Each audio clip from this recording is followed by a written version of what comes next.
একদম আজকে সরাসরি রান্নাঘর থেকে কেন চলে এলাম তোমাদের কাছে। ও যাই হোক, সবার আগে বলে নিই, নমস্কার, বর্তমান ঘরকন্যা একটা ব্লগ থেকে তোমাদের সবাইকে স্বাগত। আজকে রান্নাঘর থেকে চলে এসেছি কারণ আজকে একদম হাতে সময় নেই।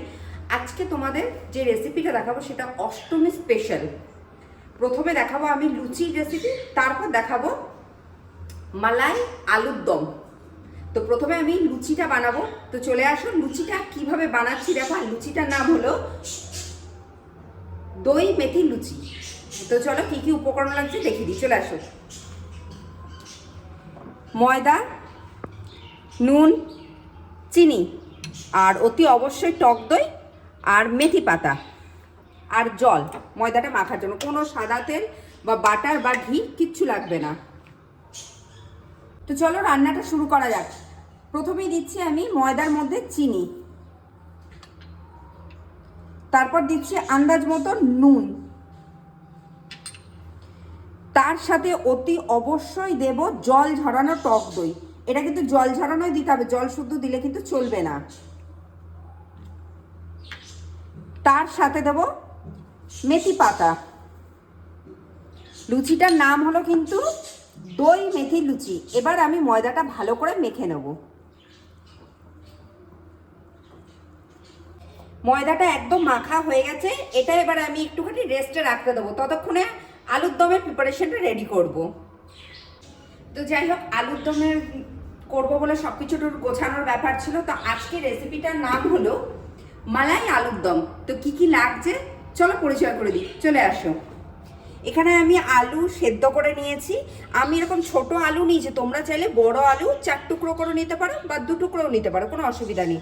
এটা লাগছে পেঁয়াজ বাটা, আদা রসুনের রস, আর এইটা হলো জিরে ধনে শুকনো লঙ্কা বাটা, আমি কিন্তু গুঁড়ো নিইনি, টক দই, নুন, গরম মশলা গুঁড়ো, এটা হলো ফ্রেশ ক্রিম, আর এইটা রয়েছে হলো চালমগজ, পোস্ত, কাজু বাদাম বাটা, আর এইটা হলো নারকেলের দুধ, আর এটা হলো ঘি। তো চলো রান্নাটা শুরু করা যাক। যেহেতু আজকে কথা বলার একদম সময় নেই, দুটো রেসিপি দেখাবো। তো এই আলুর দমটা কিন্তু আমি সর্ষের তেলে করছি। আমি প্রথমে আলুগুলো ভাজার জন্য সর্ষের তেল দিচ্ছি।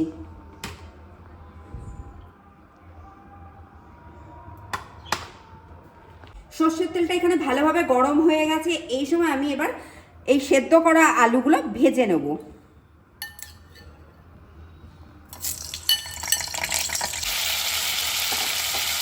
আলুটা ভাজার সময় এবার আমি একটু নুন দেবো, অল্প করেই দেবো কিন্তু। আলুগুলো ভাজা হয়ে গেছে। হ্যাঁ, আর একটা কথা, আলুগুলো কিন্তু খুব বেশি ভাজতে হবে না, হালকা এপিট ওপিট করে কিন্তু ভেজে তুলে নিতে হবে। এবার আমি আলুগুলো তুলে নিচ্ছি। আলুগুলো ভেজে তুলে নিয়েছি, তেল দেওয়ার কোনো দরকার নেই। এই যে তেল দিয়েছি আমি, মানে 2 চামচের থেকে একটুখানি বেশি, সেই তেলেই আলুর দমটা রেডি হবে। এরপর আমি এখানে পেঁয়াজ বাটাটা দিচ্ছি।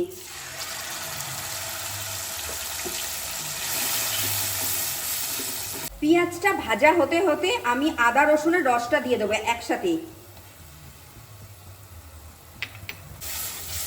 মশলাটা খুব ভালোভাবে ভাজা হয়ে গেছে, রসুনের কাঁচা গন্ধটা একদম চলে গেছে। এবার এই সময় আমি এই জিরে ধনে যে মশলাটা আছে এটা দিয়ে দেবো। এটা দিয়ে খুব ভালো করে একটু কষাতে হবে কিন্তু।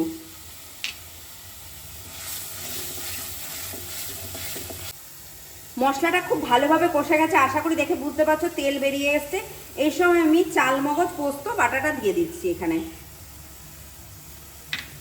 এর সাথেই আমি নারকেলের দুধটা দিয়ে দেবো। এর সাথেই আমি এই যে টক দইটা রেখেছিলাম, টক দইটা দিয়ে দেবো। আর আশা করি তোমরা একটা জিনিস বুঝতে পারছো যে আমি এই রান্নাটাতে কিন্তু হলুদ ব্যবহার করিনি।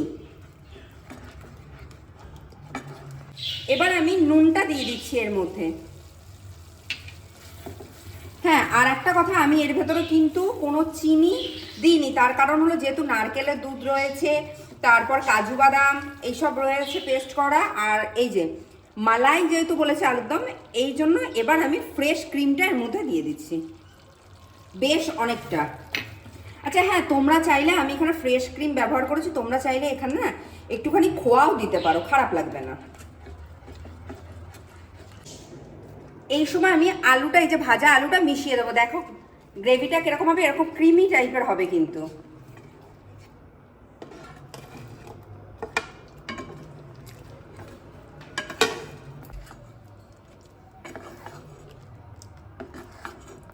এই সময় আমি সামান্য একটু জল দেবো, সামান্য, খুব অল্প।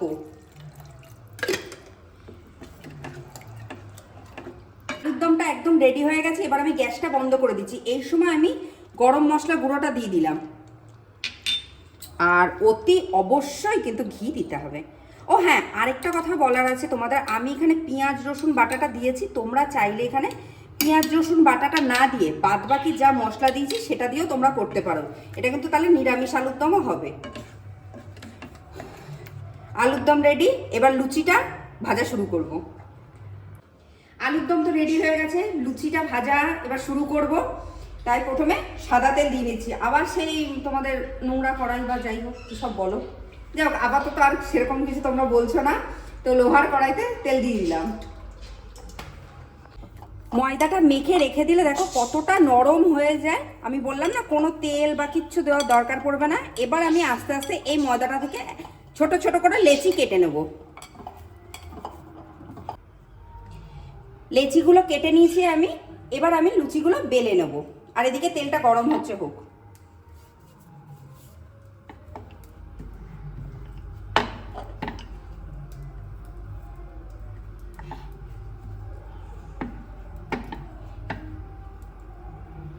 লুচিগুলো আমার বেলা হয়ে গেছে, এদিকে তেলও গরম হয়ে গেছে, এবার আমি ভেজে নেব।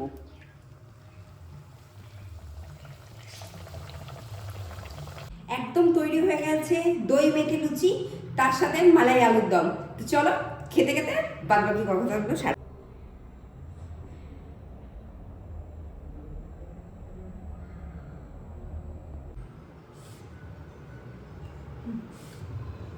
যাই হোক, আমি তো খাওয়া শুরু করে দিয়েছি। এই রেসিপিটা দারুণ দারুণ হয়, এটা অষ্টমী স্পেশাল। তোমরা অতি অবশ্যই বাড়িতে বানাও আর বানিয়ে জানাও কেমন হয়েছে। আজকের ভিডিওটা, আজকের রেসিপিটা যদি ভালো লেগে থাকে তোমরা অতি অবশ্যই আমার চ্যানেলটা সাবস্ক্রাইব করো, শেয়ার করো, লাইক করো, প্রচুর প্রচুর কমেন্ট করো। নবমীর দিন তো মাটন আসছেই। চললাম।